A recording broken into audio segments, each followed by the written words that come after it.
What is important for homeowners to understand when it comes to right of way? Like, are there any kind of major projects that may be coming up that they may have to look out and see that they might be coming for your property?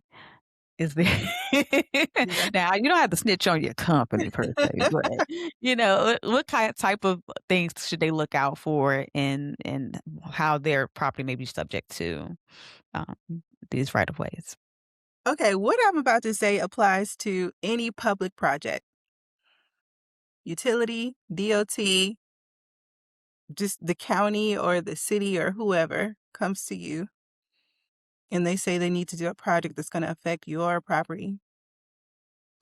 Know that as a private landowner, you can negotiate. You should negotiate. So anytime a property or a land agent comes to you, they probably have a range, just like in a normal real estate deal. They probably have a range, a value range that they can pay. There's a minimum, which is probably the appraisal value or whatever value that they are saying is a fair market value, and then there's a maximum. So definitely negotiate. So the types of public projects I'm talking about are like sidewalk projects. There's a lot of infrastructure projects happening in the metro Atlanta area because it's constantly growing. So Mhm. they're having to build roads, sidewalks, they're having to widen the roads. They are building they're constantly building new transmission lines. I know you guys have seen the data centers and thought about, they need to build lines to connect to those data centers. Um, fibers, fiber lines, all kind of lines that connect communities together. So if anybody from any private or public company comes to you wanting to purchase some of your property rights, whatever they offer you, that's an initial offer. Okay.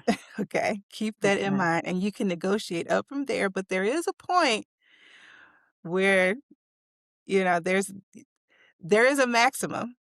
Mhm. And once you've hit that max, then they can take you to court. And if you do go all the way to court and you lose, then the entity is only required to give you fair market value, which is probably the minimum, the initial offer that they offered you at the beginning. And then you're out of court costs as well. So So so is it possible to be like, you go through your negotiation, they were like, we go to court," be like, "Hold on, wait. Can we go back on that last one?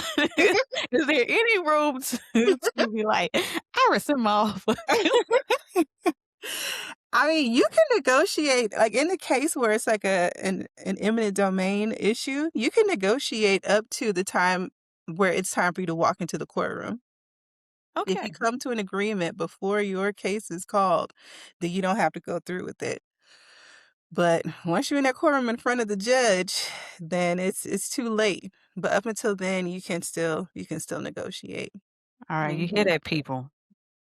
Make your decision early, Yeah. because one way or another, they gonna get what they want.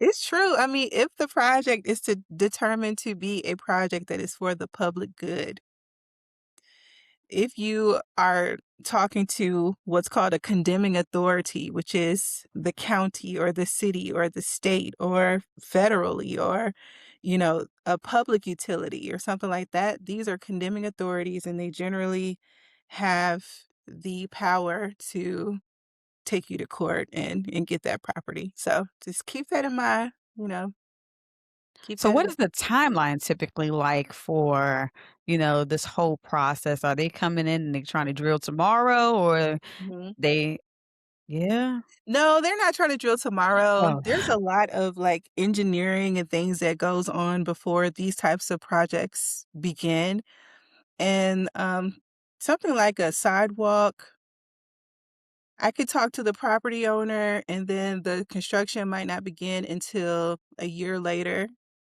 something like that. It wouldn't take very long, maybe like 6 months to finish something like that. But, these projects, sometimes they do take time. Sometimes they start, sometimes they stop because of, political winds have changed. Maybe the funding isn't there anymore.